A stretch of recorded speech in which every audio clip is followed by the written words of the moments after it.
Bonjour. Si nous partons du schéma courant de la psychothérapie ou de la psychanalyse faite avec les névroses, et si nous l'appliquons aux psychoses, nous sommes bien obligés de constater qu'il faut établir des aménagements. Alors, ces aménagements du cadre, du schéma thérapeutique, de l'analyse, de l'interprétation, de la relation au sujet, nous amènent à réfléchir dans la pratique de tous les jours avec nos patients, à un moment ou à un autre, nous amène à réfléchir à la nécessité de compter sur certains auxiliaires thérapeutiques. Alors, le premier auxiliaire thérapeutique qui vient à l'idée, le premier auxiliaire thérapeutique, le plus courant, celui qui s'impose en premier, c'est, au moins pour l'instant, c'est évidemment la psychopharmacologie. C'est aussi les plus nocifs, les plus discutables, parce que la psychopharmacologie tend seulement à supprimer la partie très sensible, la partie la plus visible du symptôme, et d'une certaine façon cache et maintient active la partie la plus importante du symptôme, celle qui ne s'exprime pas facilement. Et d'une certaine façon, ce premier auxiliaire, c'est-à-dire les antidépresseurs, les anxiolytiques, c'est un peu dangereux. Dangereux parce que ils sont nécessaires, bien sûr, à certains moments. À certains moments, quand il y a des pics, dans les cas de la PMD, des pics qu'on appelle bipolaires, n'est-ce pas? S'il y a trop de manies, s'il y a trop de dépression, bon, ça peut aider à certains moments pour pouvoir faire que les sujets reviennent à la psychothérapie, puissent travailler ces choses-là, bien sûr. Mais ils peuvent s'avérer aussi très dangereux, pour plusieurs raisons. Déjà parce que, normalement, on n'aurait pas besoin de prendre des médicaments pour pouvoir vivre affectivement, émotionnellement, nos problèmes. Mais c'est aussi dangereux parce que il se trouve que lors des patients, des moments de crise mélancolique très importantes, par exemple, les antidépresseurs, ce qu'ils vont faire, c'est de inhiber, c'est de contrer la manifestation trop importante de ces phénomènes, mais laisse la partie très forte, mélancolique, non exprimée, latente, et sous certaines conditions, un sujet qui voudrait se suicider par exemple, mais d'une certaine façon l'état dépressif le lui empêche parce qu'il amène de l'inhibition. Si nous inhibons l'inhibition, si l'inhibition d'une certaine façon saute, disparaît, la problématique suicidaire est toujours là, la problématique mélancolique est toujours là, sauf que grâce ou à cause de l'antidépresseur, les sujets se sont cette fois-ci libérés et peuvent passer à l'acte, ce qu'on appelle le virage maniaque, par exemple, qui peut amener le sujet à un acte suicidaire. Bon.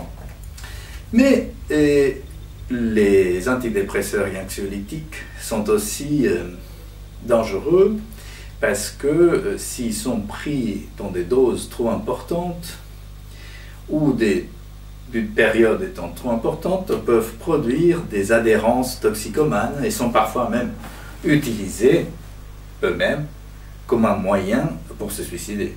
Donc, cet auxiliaire thérapeutique, je pense qu'il est nécessaire, il peut être utilisé, mais de façon très précautionneuse, de façon très discrète, et de façon très contrôlée surtout.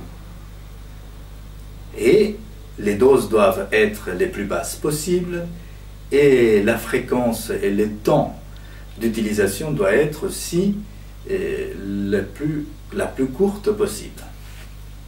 Voilà. Nous avons, à part ça, d'autres auxiliaires thérapeutiques plus intéressants, je dirais, et qui n'ont pas d'effets secondaires, aussi peu, qui n'ont pas des réactions chimiques ou psychologiques nocives. Alors, ces autres auxiliaires partent d'une réflexion créative de l'analyste pour faire appliquer à un moment donné des alliances thérapeutiques avec des éléments extérieurs au traitement, des éléments extérieurs à la cure analytique. Alors, par exemple, ils peuvent être des éléments extérieurs ou peuvent être des éléments intérieurs, mais ce sont des éléments qui sont à côté du processus thérapeutique proprement dit. Alors, ces autres auxiliaires thérapeutiques peuvent être, par exemple, une alliance thérapeutique avec un médecin généraliste ou alors avec un psychiatre, avec une clinique psychiatrique qui connaît le patient, dans laquelle le patient peut être éventuellement hospitalisé si besoin est, lors des crises, des manies ou des dépressions trop importantes, lors des risques des passages à l'acte agressif contre lui ou contre d'autres personnes, pour ensuite après reprendre notre travail. Ça, c'est une possibilité et je pense qu'il ne faut pas négliger ça. Mais il y a aussi une alliance thérapeutique importante à établir avec des membres de la famille et pourquoi pas des membres, des amis du patient. Et ça m'est arrivé d'avoir des patients et ça m'est arrivé avec ces patients-là d'être obligé de contacter le conjoint, la femme, même une ex-femme qui m'avait appelé et qui était toute très inquiète parce que ces patients s'est promené avec un couteau de cuisine. Chez lui, il y avait des enfants et il menaçait parfois sa femme et il appelait, il harcelait au téléphone son ex-femme à propos d'une voiture, etc. Donc, j'ai dû intervenir pour pouvoir avoir les témoignages de ces deux personnes et pouvoir, à partir de ces témoignages-là, plus mon point de vue, pouvoir appeler les autorités compétentes pour amener ces patients à être hospitalisés. Parce que juste le point de vue de quelqu'un, d'un psychanalyste, ne suffirait pas pour hospitaliser ces patients si lui n'a pas commis un acte grave. Malheureusement, c'est comme ça. Sauf si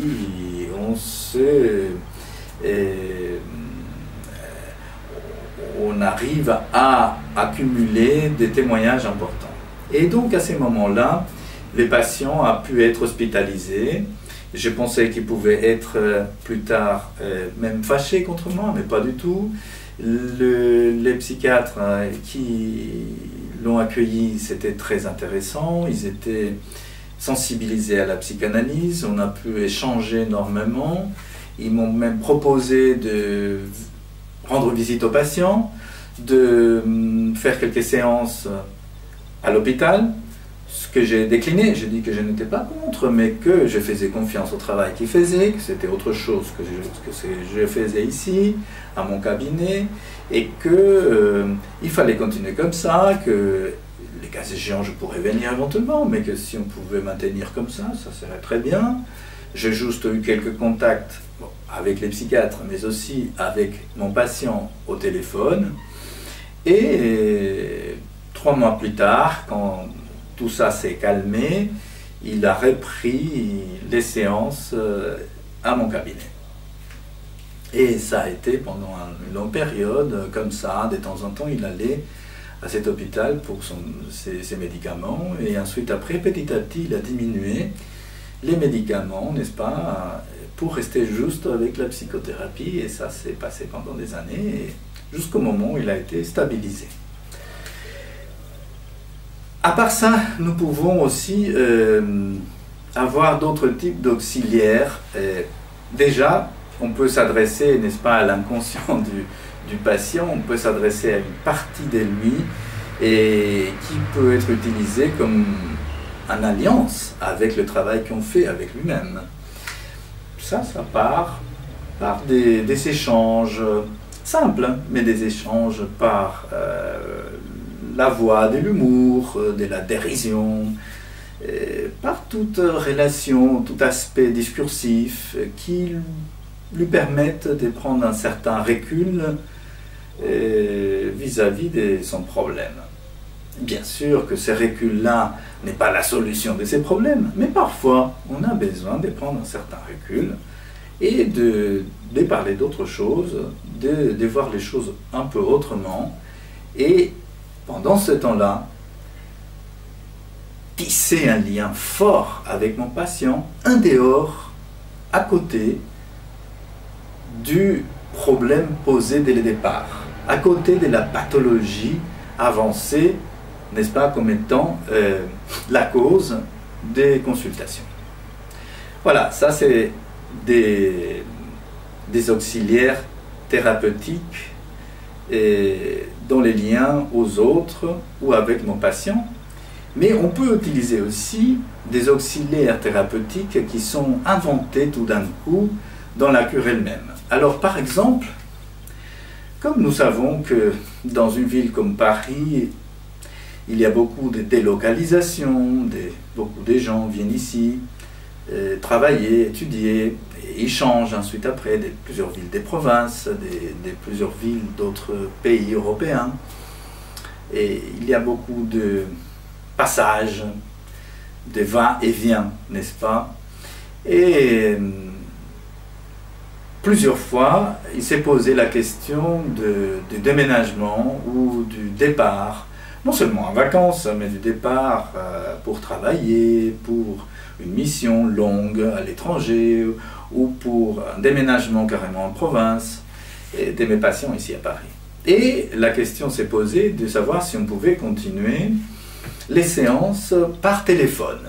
Et nous avons donc accepté ça. Et c'est très curieux que les patients psychotiques ils s'adaptent très bien à ces séances par téléphone. Et ça ne veut pas dire que toutes les séances par téléphone que j'ai faites sont seulement avec des patients psychotiques, loin de là. Mais les psychotiques sont ceux qui peuvent peut-être profiter les plus. Et ils s'adaptent très bien. On sait par exemple que en général, on n'allonge pas un patient de structure psychotique sous les divans, pour plusieurs raisons. Sauf quelques exceptions. Quelques exceptions, ça m'est arrivé de le faire, mais ce sont des exceptions qui confirment la règle. Des exceptions, ça s'est très bien passé. Parfois, il y a un balancement, ça peut aller sur les divans, et après, ça ne fonctionne pas, donc on revient en face à face. Mais ça m'est arrivé d'avoir des patients psychotiques sur le divan, et ça s'est bien passé.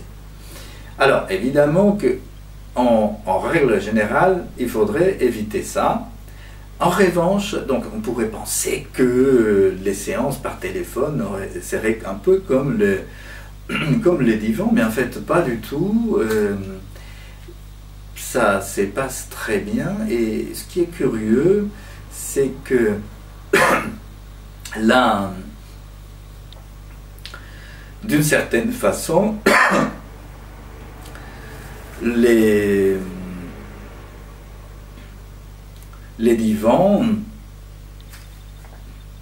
d'une certaine façon, les séances par téléphone, comme il y a une distance géographique, mais il y a la voix. Donc d'une façon, les séances par téléphone, nous avons la distance géographique